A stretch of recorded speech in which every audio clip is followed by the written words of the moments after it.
Segunda carta do apóstolo Paulo aos Tessalonicenses, eu vou começar a ler no versículo 1 e vamos até o versículo 12. Ora, irmãos, rogamo-vos pela vinda de nosso Senhor Jesus Cristo e pela nossa reunião com Ele, que não vos movais facilmente do vosso entendimento, nem vos perturbeis, quer por espírito, quer por palavra, quer por epístola, como de nós, como se o dia de Cristo estivesse já perto. Ninguém de maneira alguma vos engane, porque não será assim sem que antes venha a apostasia e se manifeste, atenção, o homem do pecado, o filho da perdição, o qual se opõe e se levanta contra tudo que se chama Deus, ou se adora, de sorte que se assentará como Deus no templo de Deus, querendo parecer Deus. Não vos lembrais de que estas coisas vos dizia quando ainda estava convosco? E agora vós sabeis o que o detém, para que a seu próprio tempo seja manifestado, porque já o mistério da injustiça opera. Somente há um que agora resiste, até que do meio seja tirado. E então será revelado o iníquo, a quem o Senhor desfará pelo assopro da sua boca e aniquilará pelo esplendor da sua vinda. A esse cuja vinda é segundo a eficácia de Satanás, com todo o poder e sinais e prodígios de mentira, e com todo o engano da injustiça para os que perecem, porque não receberam o amor da verdade para se salvarem. E por isso, Deus lhes enviará a operação do erro, para que creiam na mentira, para que sejam julgados todos os que não creram a verdade, antes tiveram prazer na iniquidade. Quantos podem dizer amém? Pai Celestial, Tua palavra acaba de ser lida, a Tua palavra é desejada por nós desejamos a Tua voz, nós desejamos a Tua orientação, nós desejamos a Tua revelação. Pai, muito mais do que um informante da palavra, eu quero ser um instrumento da Tua revelação para o Seu povo. Ajuda-nos, Pai. Como eu estarei falando do Teu inimigo e nosso, Tu sabes que nessas horas a gente precisa de mais cobertura do que o normal. Por isso, Deus, cerca este ambiente com a Tua graça de uma maneira especial. Que o poder do Teu nome, o poder do Teu sangue, o poder da Tua palavra promova um espírito de liberdade para a gente estudar a Tua palavra. Eu repreendo toda incredulidade, eu repreendo toda distração, eu repreendo toda a intenção do maligno de atrapalhar o estudo desta revelação da Tua palavra. Pai, nós pedimos porque temos certeza que no mundo espiritual o Senhor peleja por nós. Por isso nós Te louvamos, pela certeza que temos de que mais uma vez o Senhor vai nos ajudar e nós vamos sair daqui melhores, mais bem preparados para a glória do Teu nome, para a edificação, consolação e exortação do Teu povo, em nome de Jesus. Amém.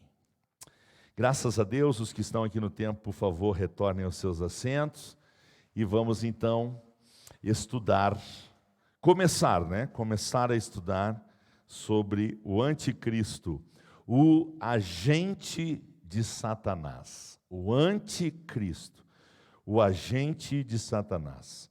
Inicialmente, eu queria dizer para vocês que é muito melhor falar de Jesus Cristo, viu? É muito melhor falar de Jesus Cristo, o verdadeiro Deus, o Senhor e Salvador, Rei dos Reis, Senhor dos Senhores. Mas como nós não estamos num parque de diversões, nós estamos num campo de batalha, nós precisamos conhecer nosso inimigo. Porque conhecer o inimigo faz parte da estratégia de guerra. E nós fomos aquartelados no quartel do general Jesus Cristo, e a expectativa que ele tem de nós é que nós sejamos bons soldados de Jesus Cristo. E um bom soldado estuda o inimigo.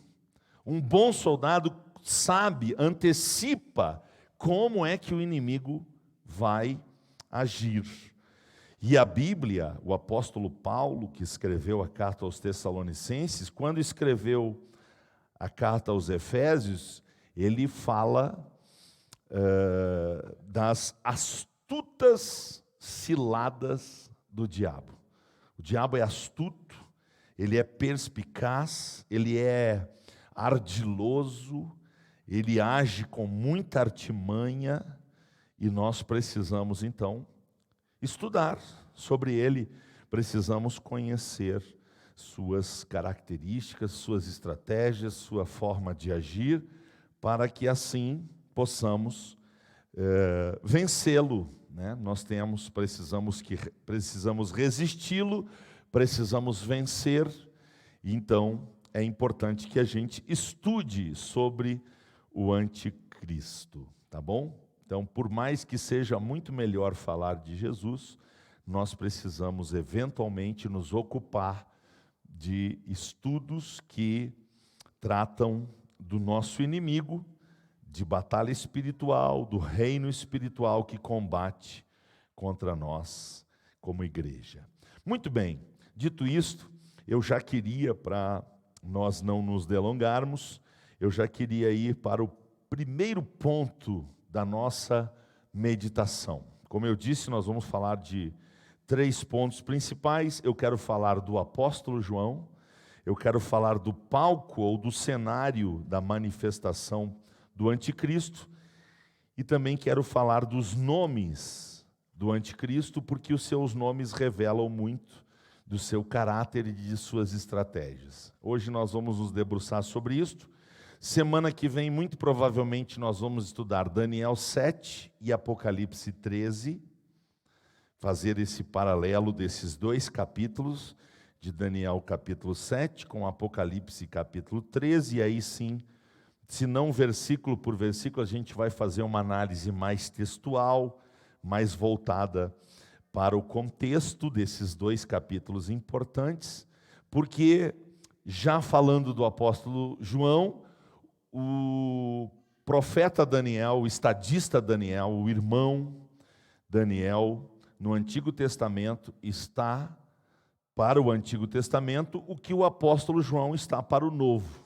Ou seja, Deus escolheu o apóstolo João para ser aquela pessoa que ia trazer as maiores revelações sobre escatologia que nós temos. E já no Antigo Testamento, esta pessoa foi Daniel.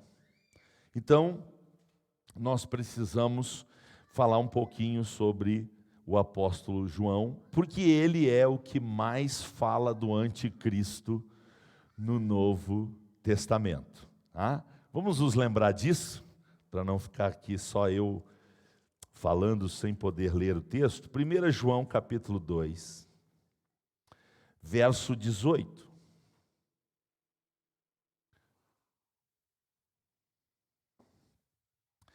Primeira epístola de João, capítulo 2, verso 18. Diz a palavra do Senhor: Filhinhos, é já a última hora. E como ouvistes que vem, quem? Que diz sua Bíblia, vem o... Também agora, muitos se têm feito anticristos. Diferença. Um dia virá o anticristo. Mas João está nos informando que desde o primeiro século, só para fazer referência do Novo Testamento, porque há personagens no Antigo Testamento que poderiam ser chamados de anticristos também, certo?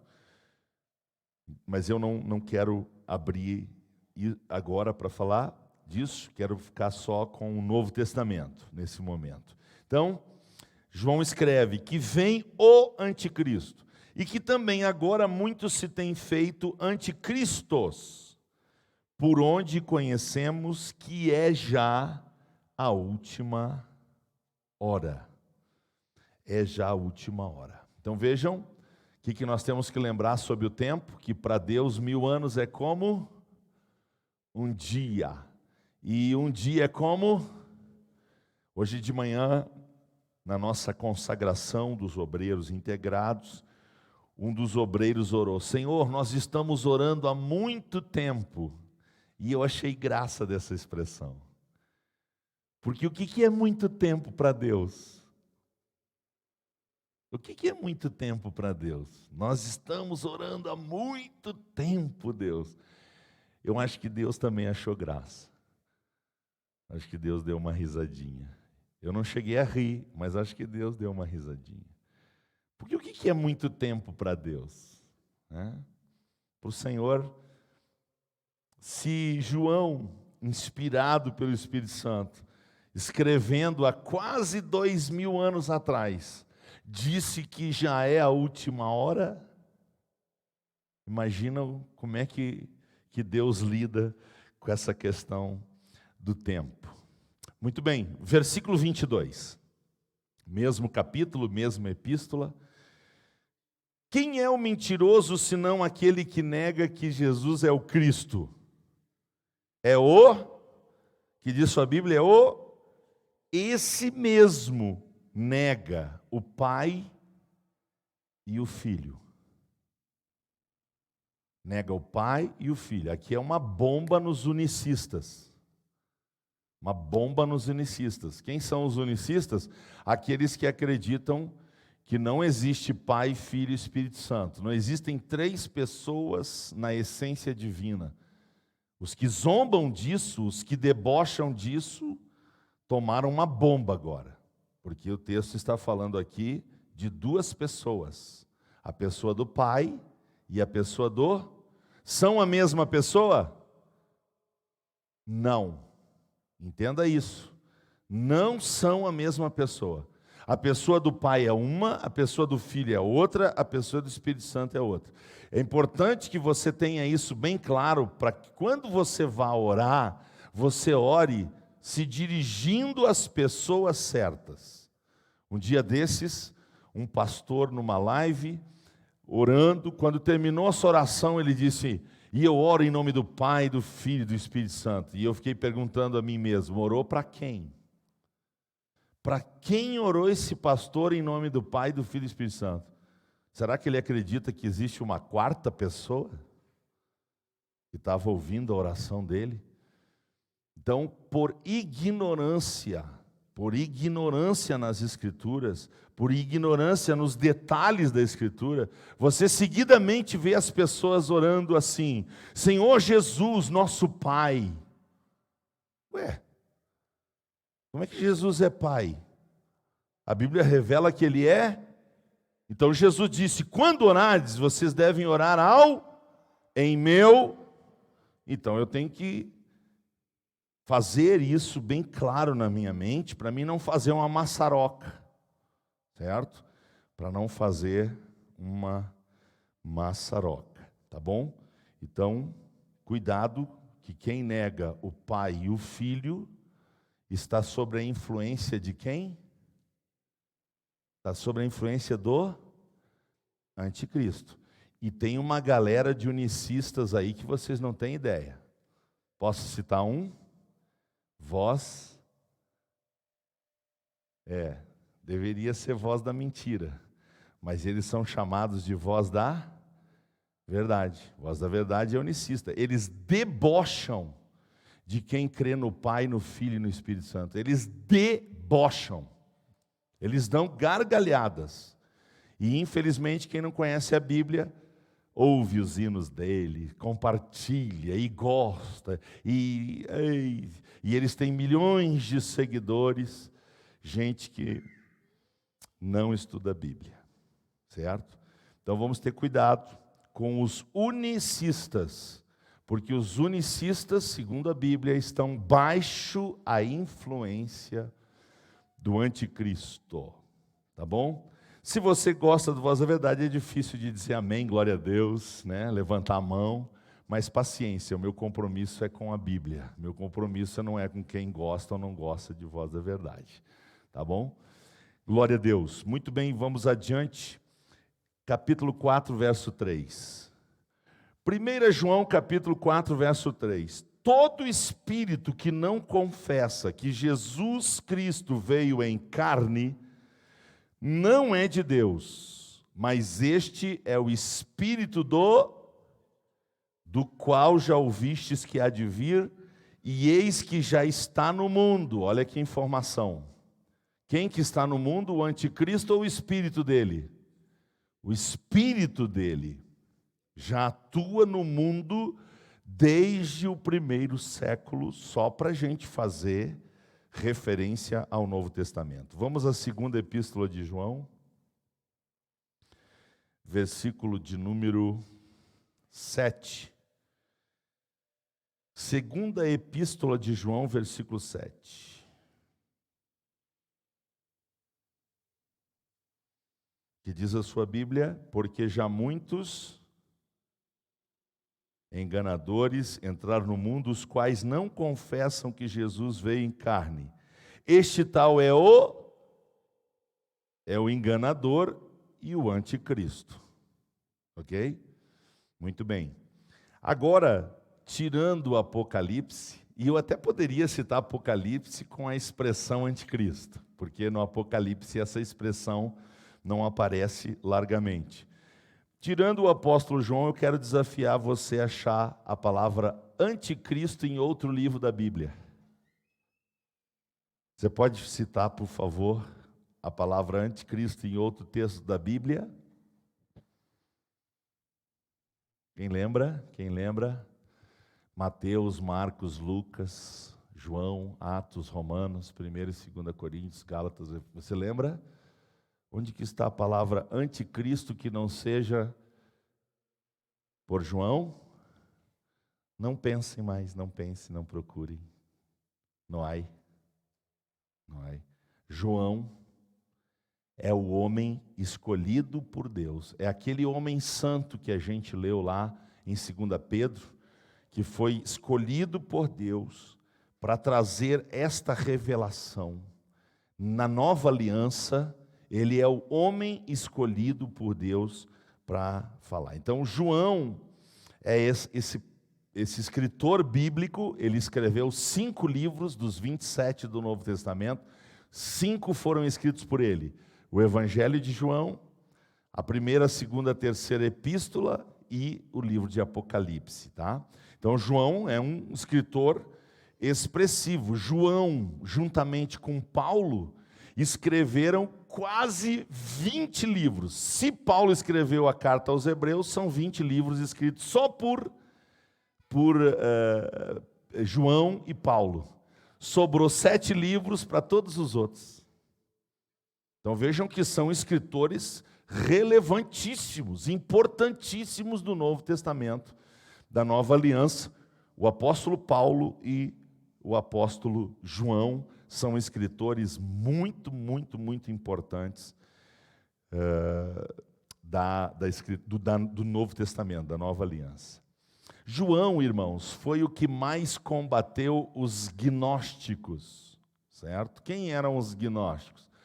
Os gnósticos eram seguidores de uma seita helenista. Esta palavra helenista vem da Grécia, tá?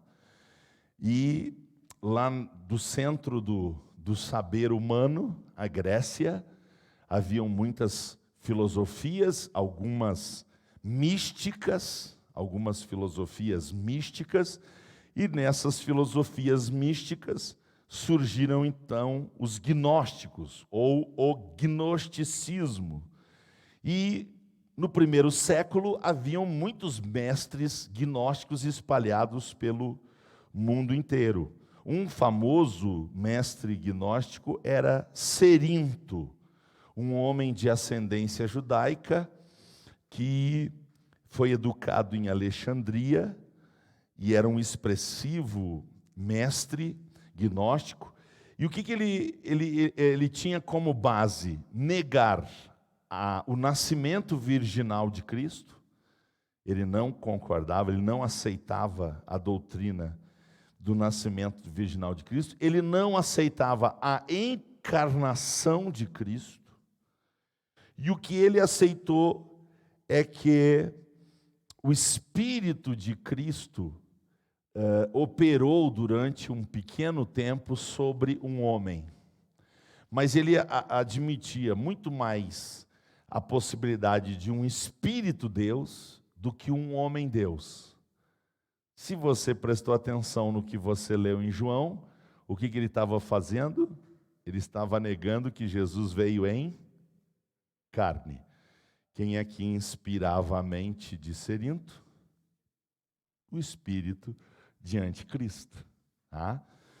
E eu citei aqui um personagem, mas haviam muitos mestres gnósticos, como existem ainda hoje, né? Muitas pessoas atreladas ao gnosticismo, essas seitas esotéricas da nova era, têm base muito forte no gnosticismo e nesta parte mística da filosofia grega. Então, muitas seitas, muitas heresias têm no seu bojo essa concepção. E semana que vem, se der tempo, nós vamos falar sobre os assessores do anticristo. Então, eu vou falar sobre encantadores, vou falar sobre bruxos, vou falar sobre magia negra, que são os assessores do anticristo e principalmente do falso profeta. Porque durante a grande tribulação, o que vai prevalecer são essas heresias, essas religiões de magia negra, de bruxaria, de ocultismo, de satanismo, vão estar em grande evidência.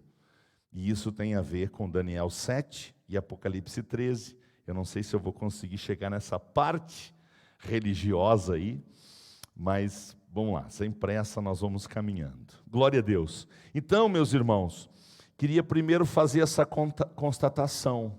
O apóstolo João é esse homem escolhido por Deus para trazer a revelação da escatologia e, por que não dizer, essa revelação do anticristo. Ele tinha uma clareza muito grande, claro que junto com o apóstolo Paulo, mas João foi o que mais explicitamente escreveu sobre o anticristo. Então, número 1, queria dizer isso. Número 2, vamos para o palco, para o cenário, para a manifestação do anticristo. Se você prestou atenção, voltemos lá em Tessalonicenses. Segunda carta de Paulo aos Tessalonicenses, há uma expressão aqui, no versículo 7, porque já o mistério da injustiça opera. Então, o palco, o cenário que precisa ser preparado, ou está sendo preparado para a manifestação do anticristo, tem como uma das suas características o mistério da injustiça. Porque essa é uma característica do diabo e de seus filhos. O diabo e os filhos dele têm como característica a injustiça. Eles amam a injustiça. Enquanto Deus e os filhos dele têm fome e sede de... Deus e os seus filhos têm fome e sede de quê? De justiça, de equidade, de correção. É por isso que a Bíblia diz que Deus dá sabedoria aos retos. Deus dá sabedoria aos retos. Quem são os retos segundo Deus? Os que amam a justiça, os que amam a honestidade, os que amam as coisas certas, os que amam as coisas organizadas, os que amam as coisas caprichadas.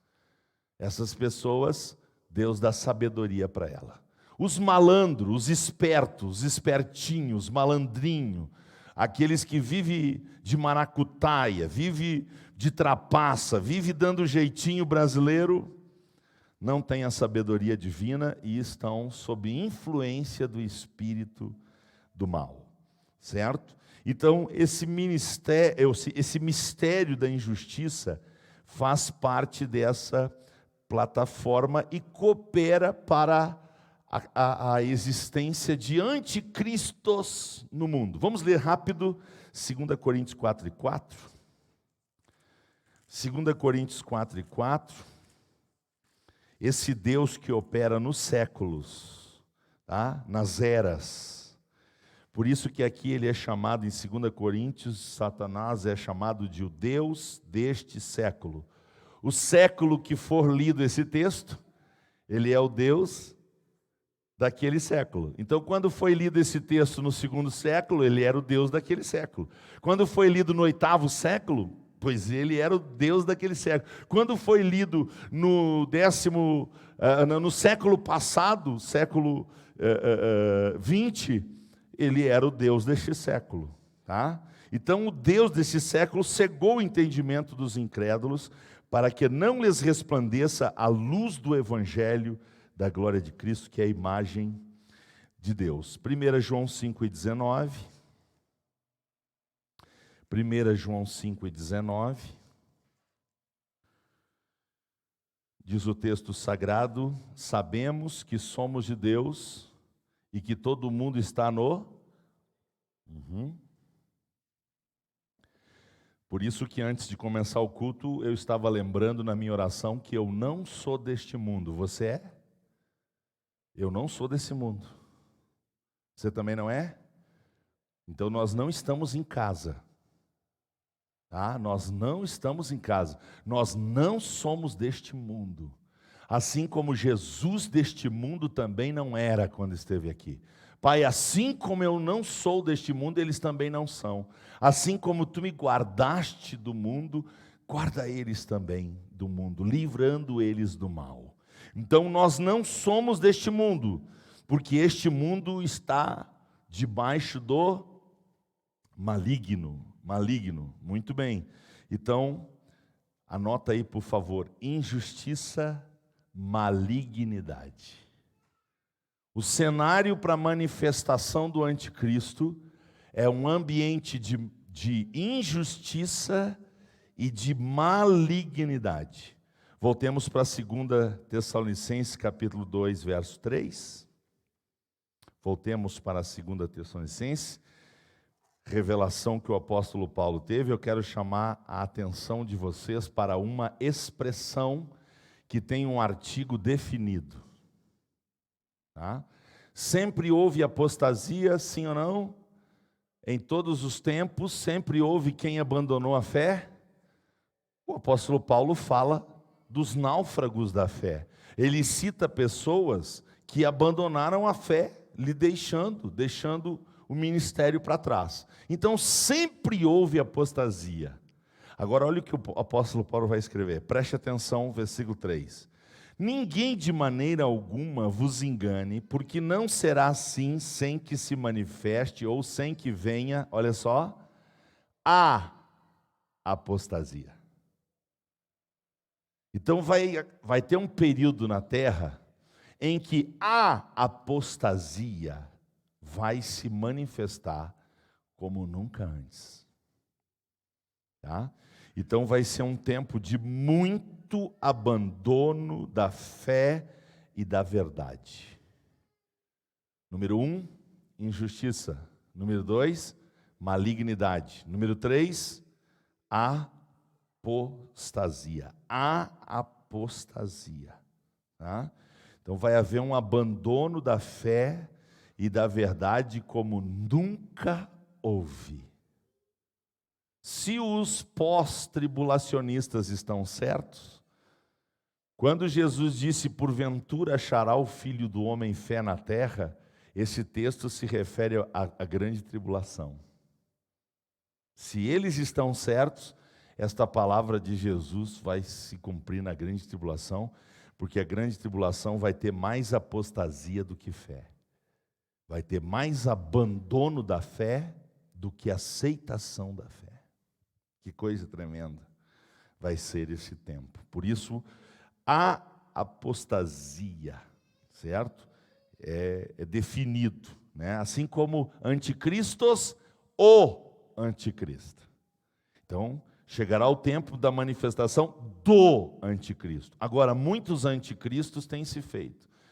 Apóstatas têm surgido por aí, mas vem um tempo que é o tempo da apostasia. Então será um tempo de abandono da fé e da verdade como nunca se viu antes. Quero chamar a sua atenção para os versículos 10, 11 e 12. Vamos começar no 9, só para ficar claro que está falando do anticristo. Olha o palco. Olha o palco. A esse cuja vinda é segundo a eficácia de Satanás. Lá em Apocalipse, Satanás é o dragão, o anticristo é a besta. Okay? Não são a mesma pessoa. Em Apocalipse, Satanás é o dragão. O dragão não conseguiu cumprir a sua missão, então surge uma besta do mar. Nós vamos falar sobre isso semana que vem. Então vamos lá. A esse cuja vinda é segundo a eficácia de Satanás, com todo o poder e sinais e prodígios de mentira, e com todo engano da injustiça para os que perecem. Olha só a informação. Porque não receberam o amor da verdade para se salvarem. Versículo 11. E por isso, quem, por favor, descubra, diga aí, quem vai enviar a operação do erro para que as pessoas creiam na mentira? Quem vai fazer isso? Quem vai fazer isso? O nosso Deus. O que é isso? Castigo. Isso é manifestação da ira de Deus sobre aqueles que rejeitaram seu Filho, sua graça, seu amor, sua misericórdia. As pessoas são livres para rejeitar Jesus? São, mas elas não são livres da consequência da rejeição. E a gente tem que falar isso para as pessoas. A gente tem que falar isso para as pessoas. Olha aqui, ó, você precisa saber de uma coisa, você é livre para rejeitar Jesus. Agora você precisa saber que você vai ter consequências dessa rejeição. E elas serão terríveis e não haverá mais como trocar de lado depois que chegar a condenação. Então, olha só, Deus lhes enviará a operação do erro para que creiam na mentira, para que sejam julgados todos os que não creram a verdade. Quem é a verdade? Jesus disse, eu sou a... Então, as pessoas não creram em Jesus, elas não quiseram a verdade de Jesus, antes elas tiveram prazer no quê? Já vou falar sobre iniquidade, que é outra característica. Só que antes de falar da iniquidade, eu quero ler Romanos 1, 28. Vamos a Romanos, carta do apóstolo Paulo aos Romanos, capítulo de número 1. Romanos, capítulo de número 1, eu vou ler a partir do verso 28.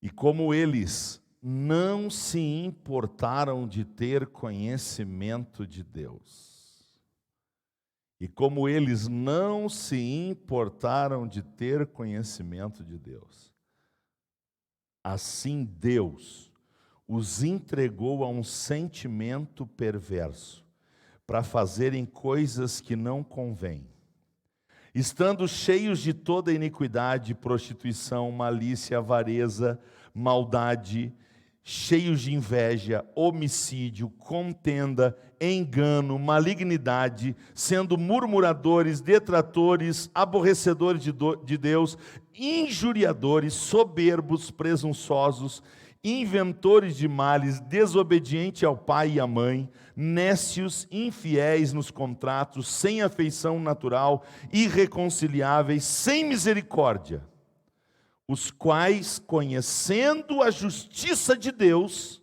que são dignos de morte os que tais coisas praticam, não somente as fazem, mas também consentem aos que as fazem.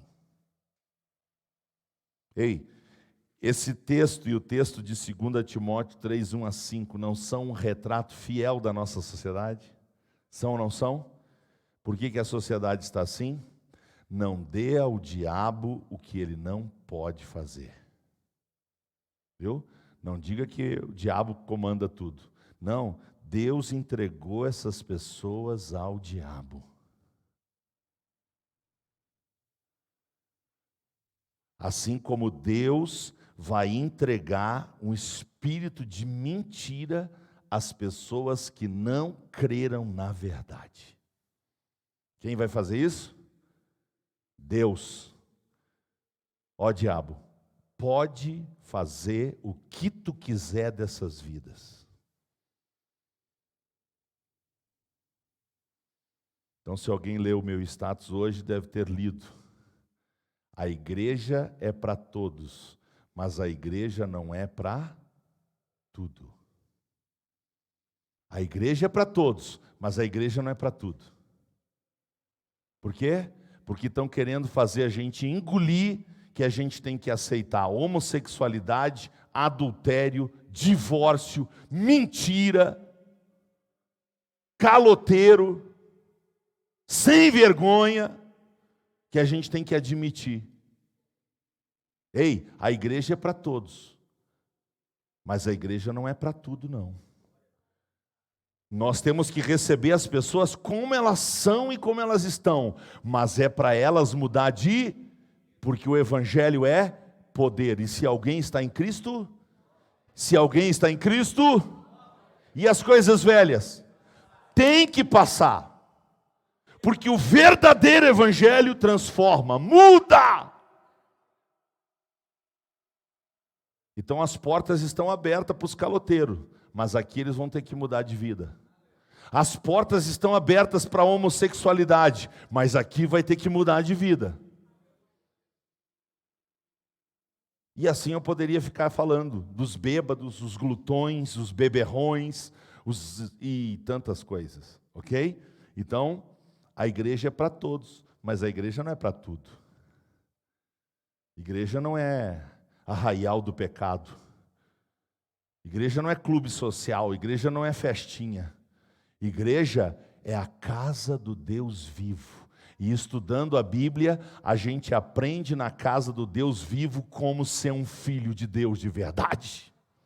Amém? Glória a Deus. Então, vamos tomar muito cuidado para a gente não colocar aí louros para Satanás, que ele não tem, certo? Então, nós percebemos que é uma ação divina de castigo contra a humanidade que está rejeitando o seu filho, e isto vai acontecer. Então vamos lá, quem está anotando, vamos lá. Injustiça, malignidade, apostasia, iniquidade, certo? Daqui um pouquinho eu já vou falar sobre a iniquidade, ok? Então, esse palco, esse ambiente está sendo preparado na sociedade, e a gente vê isso perfeitamente no Brasil.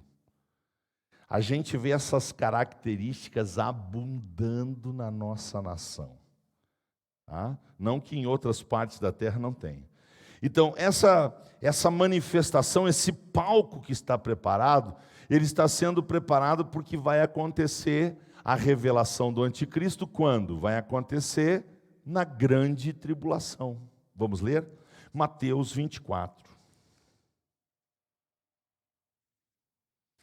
Mateus 24 eu vou ler do versículo 21 a seguir.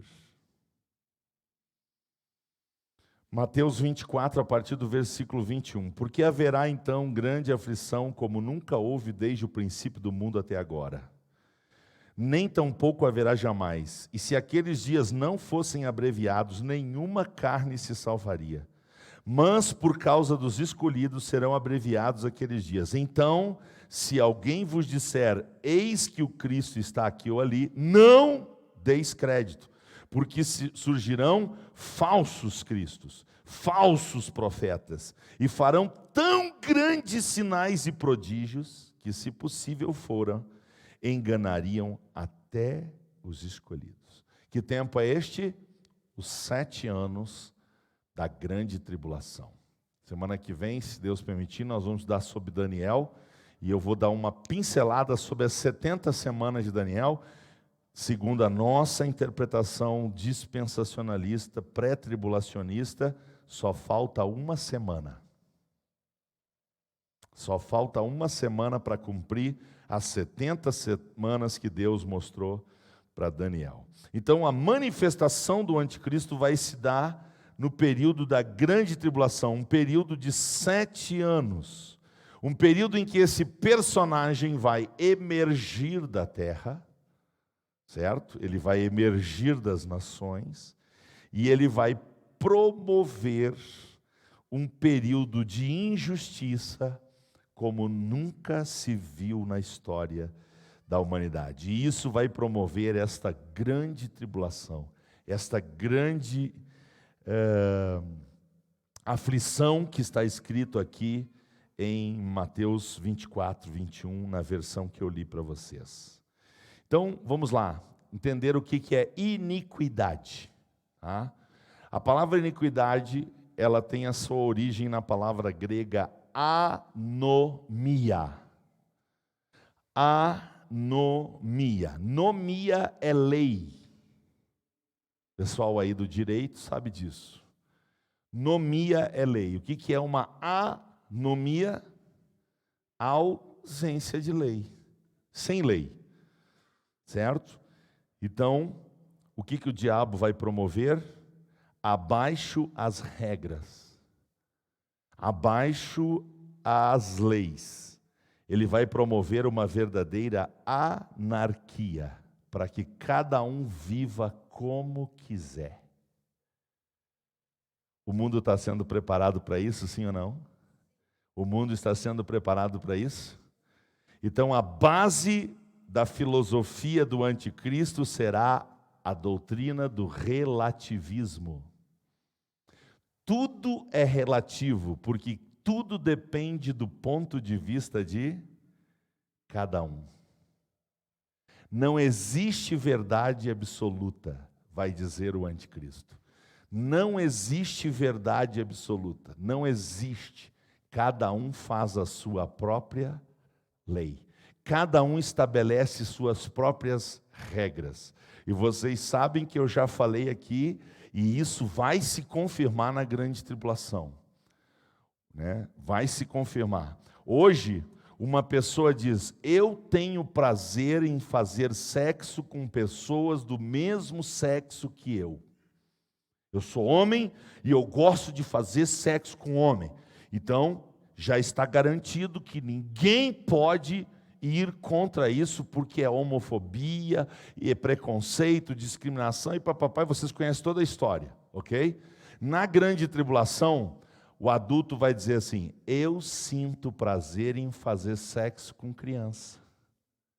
E daí? Você gosta mulher com mulher? Parabéns. Você gosta homem com homem? Parabéns. Você gosta de vários parceiros ao mesmo tempo? Maravilha. Eu gosto com criança. Não se meta na minha vida. E sabe o que as pessoas vão ter que fazer? Não se meter na vida. Porque a regra vai ser feita por cada um. Hoje causa espanto em você, né? Assim como há 50, 80 anos causava espanto um homem com homem, mulher com mulher. E hoje todo mundo está achando Normal. Inclusive, a escola está incentivando as crianças a descobrir qual a sua preferência. Então, menina, dá uma pitoquinha na outra menina, vai que gosta. Então, menino, dá uma pitoquinha no outro menino, vai que você gosta. Aí você já descobre preferência. Estou falando bobagem? Está assim a coisa? Pois vai piorar. Vai piorar. Por quê? Porque iniquidade, o mistério da iniquidade, é um tempo em que tudo é relativo. Depende da opinião de cada um. É por isso que já tem igreja de homossexuais, pastores homossexuais, igreja dos divorciados, igreja dos...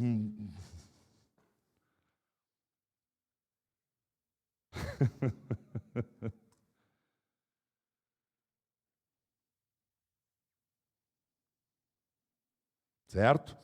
Então, esse tempo está chegando. Essa bandeira vai ser a bandeira que vai estar hasteada no governo do anticristo. Mas ela já está sendo levantada. Sim ou não? Como dizia a propaganda de um aparelho de celular, viva sem fronteiras. Pegou ou não? Viva sem fronteiras. Muito bem. Esse personagem terá poderes sobrenaturais e fará duas coisas que só Deus faz: fazer fogo descer do céu e ressuscitar morto. O dragão vai dar para a besta, o anticristo, o poder de fazer fogo descer do céu e ressuscitar morto. Que coisa tremenda, hein? Semana que vem a gente vai falar sobre isso, porque eu olhei o relógio e já me deu um desesperinho aqui, porque eu nem cheguei no ponto 3 ainda. Ele também possuirá, olha que interessante, ele possuirá uma oratória cativante e hipnotizante jamais vista na terra. Esse homem terá uma capacidade de discurso que ele vai inflamar bilhões num discurso transmitido em rede mundial de comunicação. Ele vai ter uma habilidade para impressionar e enganar com a sua astúcia, que as pessoas vão literalmente lhe adorar. Vão prestar culto. Bom, ele vai ser tão bom no discurso que ele vai enganar Israel. Ele vai enganar os judeus por 3 anos e meio. Imaginem a capacidade de oratória que esse personagem vai ter. Muito bem, vamos correndinho para os seus nomes, senão eu não consigo terminar. Vamos lá, Daniel capítulo 7, verso 8. Descubra o nome do anticristo aí. Daniel capítulo 7, verso 8. Vamos lá.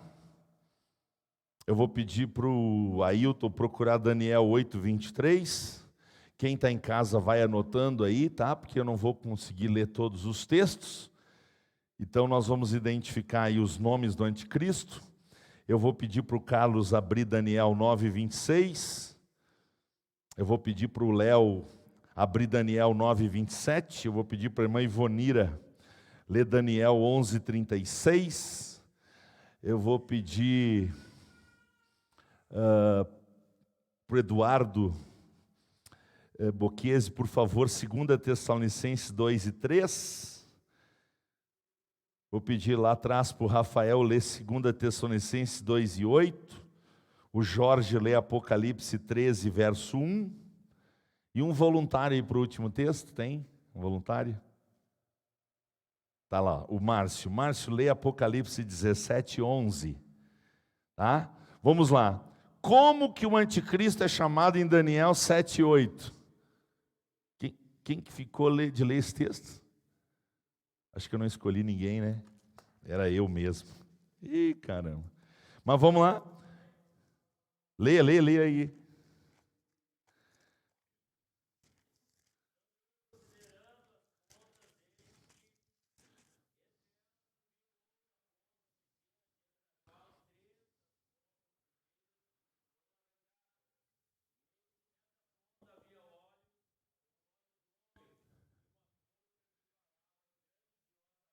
Quem é o anticristo? O pequeno chifre, a pequena ponta. Agora você vai ficar meio sem entender. Quando a gente estudar a semana que vem, nós vamos estudar Daniel 7 e Apocalipse 13, e você vai entender a visão que Daniel teve de...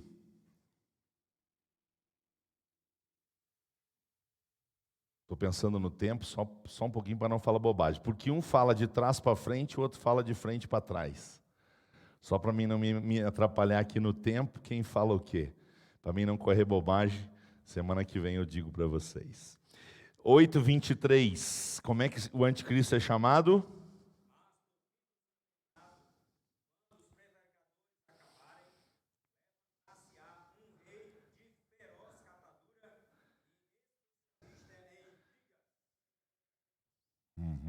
Um rei de feroz semblante. Ele vai ter uma cara de ferro. Ele vai ser de um semblante impressionante. Interessante o finalzinho aí dessa versão, né? Ele vai ter especialista em intrigas. Que interessante essa versão. Muito interessante. Vamos lá, Daniel 9:26.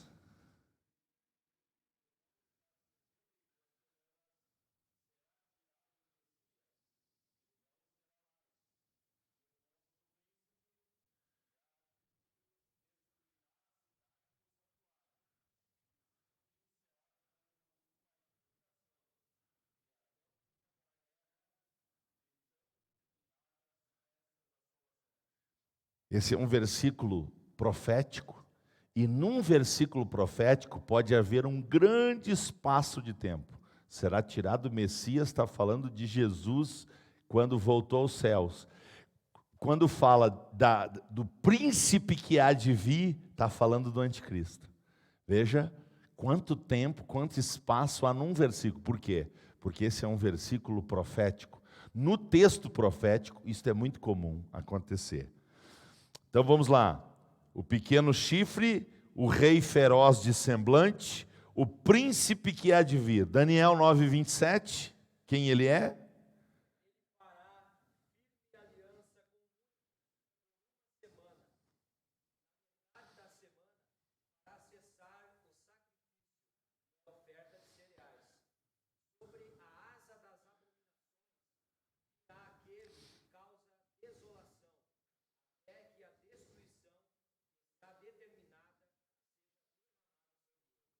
O nome dele, o Assolador.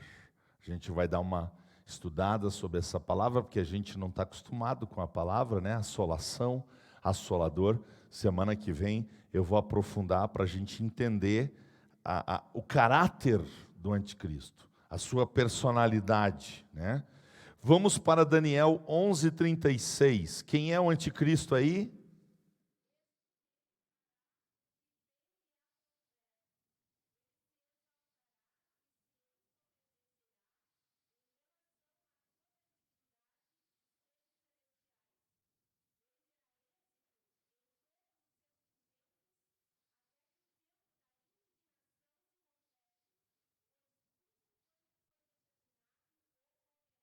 Então veja só, no tempo profético de Daniel, Daniel está falando sobre a grande tribulação, e está nos informando que nesse tempo haverá um rei que fará a sua vontade. Por que ele vai fazer a sua vontade? Porque ele recebeu autoridade para isso. Tudo que ele desejar, ele vai fazer nesses 7 anos. É por isso que a Bíblia diz 3 vezes: ai, ai, ai dos que habitam na terra nesse tempo. Porque Deus vai liberar o anticristo para fazer o que ele quiser. E o que ele vai fazer? Injustiça, malignidade, apostasia, iniquidade. Ele vai fazer uma verdadeira bagunça. Vamos a 2 Tessalonicenses 2:3. Bem no finalzinho do versículo está a revelação de 2 nomes do anticristo. Vamos lá, Eduardo.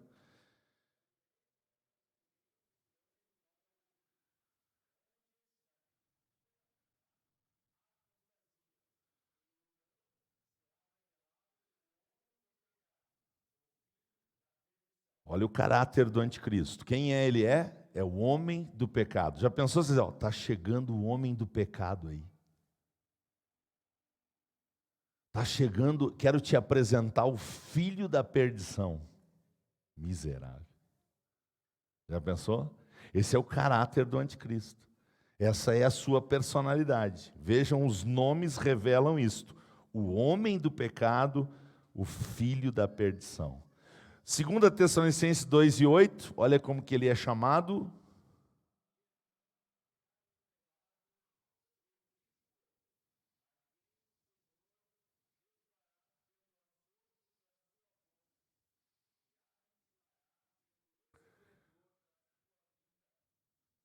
Se Deus é a lei, se Deus é aquele que estabelece o não, e sempre que Deus estabelece o não é para o nosso bem, o anticristo é aquele que estabelece o fim, a ausência da lei. Cada um faça o que lhe der prazer. Então, o iníquo só podia promover a iniquidade. Vamos para Apocalipse 13, verso 1, Jorge.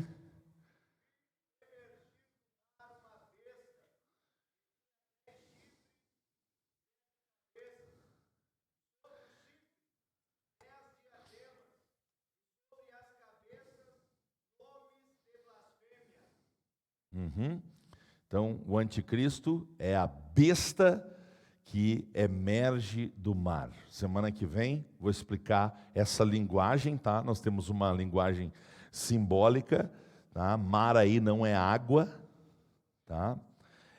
Representa outra coisa, inclusive a Bíblia diz, tá? Eu não vou precisar fazer um profundo estudo para saber o que é mar, porque quando a gente vai em Apocalipse 17, se não me engano é 11, talvez o 10, lá está escrito o que é o mar, tá? Mas aí semana que vem a gente vê. Mas quem é ele? A besta que sobe do mar, né?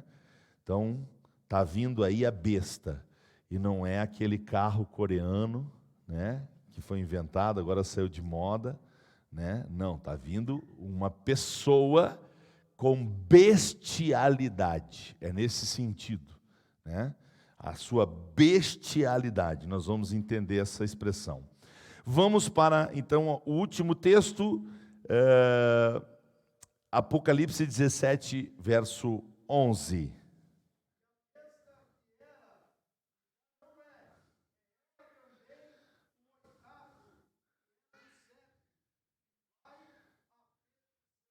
Quem é o anticristo? Ele é o oitavo rei.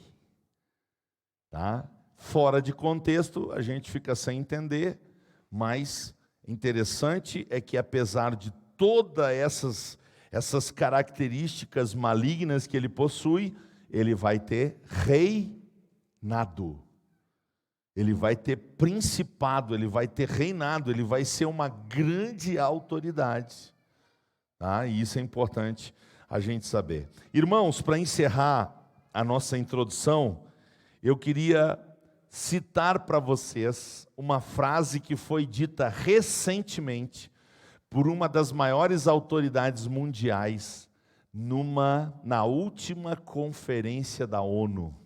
A última reunião geral da ONU, na Assembleia Geral da ONU, uma das maiores autoridades do mundo fez o seguinte discurso: precisamos de um homem capaz de conciliar toda a humanidade, quer seja ele um Deus, quer seja ele um demônio, nós o receberemos de braços abertos. Você acha coincidência um discurso desse?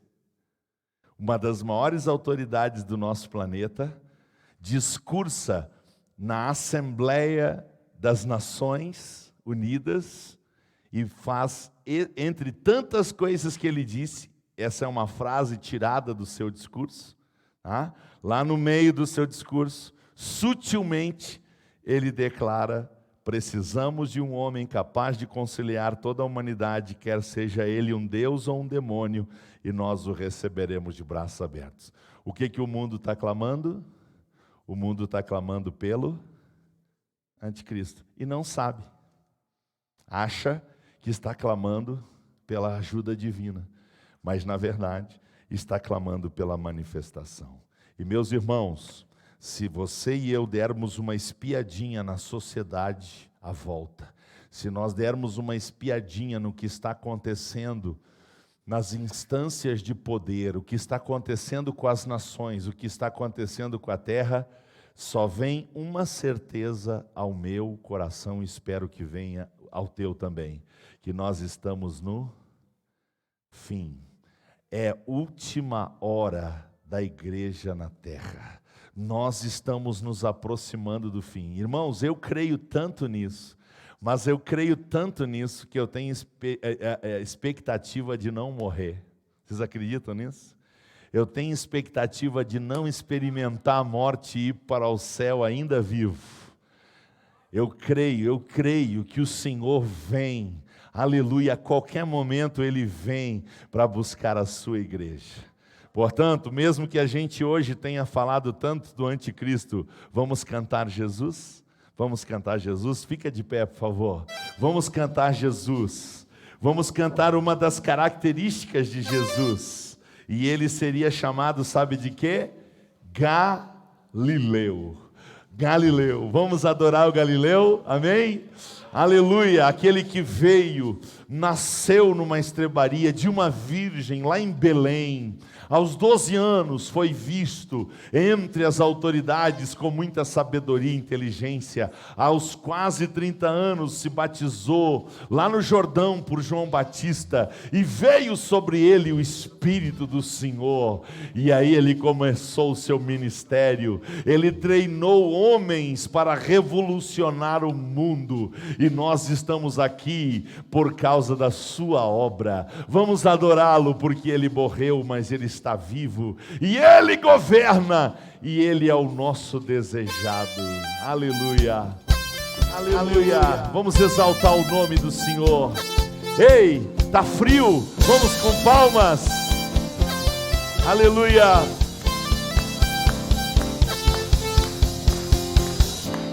Deixou sua glória, foi por amor, foi por amor. Aleluia. Glória a Deus. Sangue derramou, que grande amor. Que grande amor. Naquela via dolorosa se entregou. Eu não mereço, mas sua graça me alcançou. Eu me rendo ao seu amor. Vamos nos render. Eu me rendo ao seu amor. Eu me rendo ao seu amor. Eu me rendo, eu me rendo. Deus Emmanuel, estrela da manhã, Cordeiro de Deus, pão da vida, príncipe da paz, grande El Shaddai, Santo de Israel. Levante as suas mãos para declarar: Galileu, Jesus, Jesus, Galileu, Jesus, Jesus, oh Deus, Galileu, te adoramos. Jesus, Jesus, Galileu, Jesus, Jesus. Aleluia. Você pode glorificar a Jesus. Você pode glorificar a Jesus. Diga para Ele que você quer amá-lo, servi-lo, acreditar cada vez mais nele. Oh Deus! Eu me rendo ao seu amor. Eu me rendo ao seu amor. Eu me rendo ao seu amor. Eu me rendo, eu me rendo. Deus Emmanuel, estrela da manhã, Cordeiro de Deus, pão da vida, príncipe da paz, grande El Shaddai, Santo de Israel, Ele é a luz do mundo. Galileu, Jesus, Jesus.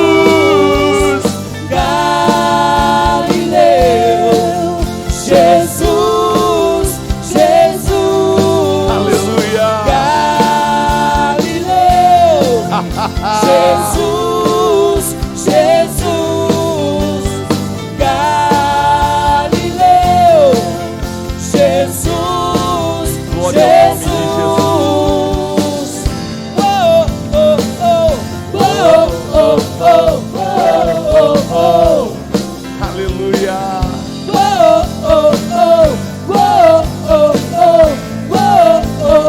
Diga Galileu,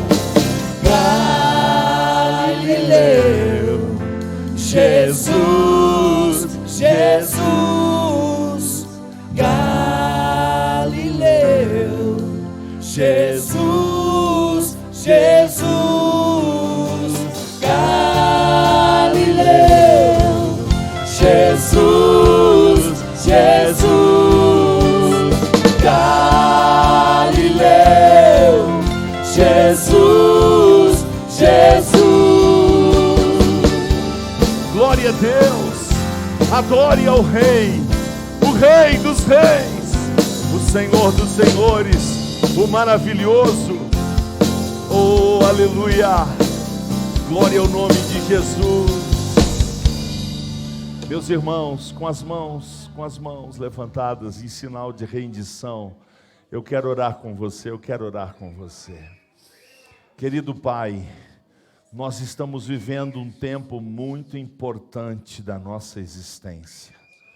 Nós estamos vivendo um tempo muito importante da nossa existência individual. Nós estamos vivendo um tempo muito importante da existência da nossa família. Nós estamos vivendo um tempo muito importante da existência da igreja na terra. Nós estamos vivendo um tempo muito importante como cidadãos. Pai, ajuda-nos a discernir esse tempo. Ajuda-nos a entender que o anticristo vai se manifestar, mas que a operação do cenário, do palco, está praticamente preparada. Deus só tem um que ainda o detém, que é o Espírito Santo que atua na igreja. Deus, eu quero orar para que nós sejamos cheios do Espírito Santo. Eu quero ser mais cheio do Espírito Santo. Eu quero ser mais cheio do Espírito Santo. Pai, está chegando um tempo da divisão entre o santo e o profano. Está chegando o tempo da divisão entre aquele que vai morar no céu para sempre e aquele que não vai. Deus, é um tempo de divisão. E nós queremos estar do lado daqueles que são cheios do Espírito Santo. Por isso nós queremos declarar que nós queremos a verdade. Nós queremos a verdade. Nós não queremos sair do único caminho que leva ao céu. Nós não queremos abrir mão da única vida que é encontrada só em Jesus. Por isso, Pai, eu quero terminar a minha oração te pedindo para a tua igreja, os teus filhos na terra, mais do que em qualquer outro tempo da história da igreja, o espírito de discernimento. Pai, dá-nos o discernimento de espíritos. Nós estamos vivendo num tempo de imitação, nós estamos vivendo num tempo de superficialidade. Estão chamando de unção o que não é unção, estão chamando de poder o que não é poder, estão chamando de santidade o que não é santidade, estão chamando de igreja o que não é igreja. Por isso, Deus, mais do que nunca, nos dá o espírito de discernimento, porque eu não quero ser enganado, eu não quero, e tem mais gente que não quer, tem mais gente que não quer, tem mais gente que não quer ser enganado, Pai. Por isso, dá-nos amor à verdade, nós queremos amar a verdade cada vez mais, ainda que isso faça ter cada vez menos amigos. Pai, não deixa a gente abrir mão da verdade por causa de relacionamentos profanos, de gente que não quer compromisso contigo, que não quer compromisso com a tua noiva, que não quer compromisso com o céu. Ajuda-nos, Pai, a não nos enrolar, não nos embaraçar com o conselho dos ímpios, roda dos escarnecedores e caminho dos pecadores. Antes, o nosso prazer esteja na tua lei, e nela nós meditemos dia e noite. Oremos sem cessar, nos envolvemos cada vez mais contigo, para que naquele dia estejamos com a nossa lamparina cheia de azeite, a lâmpada acesa, e quando der o brado, eis aí o noivo, nós estejamos prontos para ir ao encontro do Senhor nos ares. É tudo que nós mais queremos, Pai. Por isso nós te agradecemos por esta oportunidade preciosa. Ajuda-nos a estarmos aqui quinta-feira que vem de novo, Senhor. Ajuda-nos, Pai, para que enquanto estivermos na terra, o amor pela palavra somente, o amor pela igreja somente, em nome de Jesus. Amém. Nosso abraço aos irmãos aqui de Vacaria, Balneário Pissarras, Santa Catarina, Sarandi, Cambará do Sul, Santo Antônio das Missões, Carazinho, Caxias do Sul, Ibiraiaras, Novo Hamburgo, Novo Barreiro, Criciúma, Porto Alegre e tantos outros lugares que estão ligados com a gente. Que Deus abençoe todos vocês. Se Deus permitir, nos vemos. Atenção, eu não falei, vocês deram conta que eu esqueci de anunciar. Domingo, 9 da manhã, vamos estar aqui para a 7ª lição da nossa escola bíblica, e domingo às 19 horas estaremos aqui para mais um grande culto, quando eu vou oficialmente inaugurar a rádio AD Vacaria no ar. Agora sim, obrigado, Deus abençoe, está encerrado o nosso culto.